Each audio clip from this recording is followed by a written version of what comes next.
Daily Broadside, day 783. Do you ever eat M&Ms and you think to yourself, you like try to decide if the different colors taste differently because of the candy coating? Like if the candy coating is flavored, does blue taste like something different than the brown ones or the green ones or whatnot?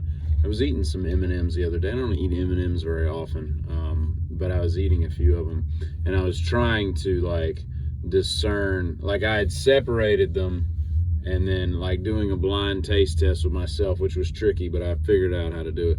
And I'm eating and I'm trying to really lock in a flavor, and then I take a sip of water and I eat another one, and I'm like, all right, did that taste different?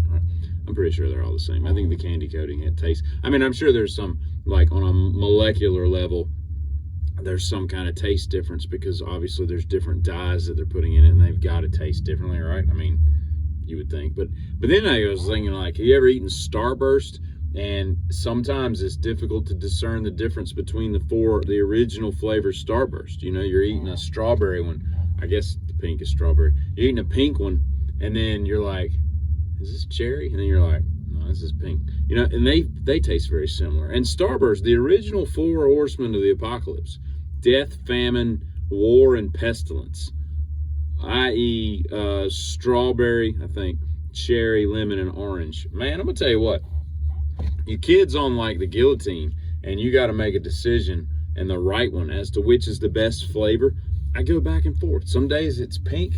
Some days it's cherry. The orange are to die for. I think the lemon might be the worst, and they're not bad, And I don't sit around and eat Starburst, but I've had many Starbursts in my life. I'm just saying, that's a difficult decision. They're all very, very well made.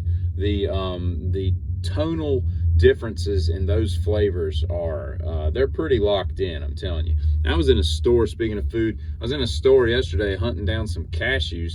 I found them, and I noticed, or I took notice of the fact that every wrapper in North America has a chip. There's wrap chips all over the place.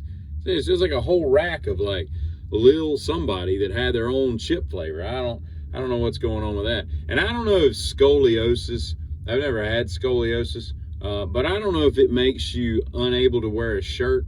And I know that's his bag, but Iggy Pop, I think it's time to put his damn shirt on. It's disgusting what has happened to your body. You looked fairly healthy in 1978, despite the fact that you probably weren't at all healthy, yet your genetics allowed you to at least have the, performative value of health, in your slim genetic makeup amalgam of DNA, RNA, weirdness.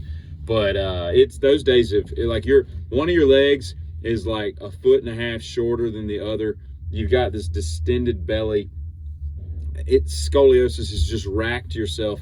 You put a shirt on. In fact, put a cashmere sweater and a winter coat on, because it's disgusting what you're doing out there. I know your thing is to be shirtless on stage, but either wear a shirt, change your thing, or you stop being on stage. It's time to just pack it up, because it's really disgusting. I don't know who would go to that and enjoy that. And while we're talking about unsightly people on a stage, I was watching something the other day, and I saw, they're showing some pictures of the Stones, Rolling Stones, the original fivesome, in their early days, where they're all, dressed neatly, and they're all 19 or 20 years old. And I gotta tell you, that is a hideous group of people. There is nobody in that band that's good looking, and most bands, you can take a guy, you can take Poison, right? Bret Michaels, good looking dude, right? Very good looking dude in his early days, right? He's holding it together, I guess, at 55 or 8 or whatever the hell he is.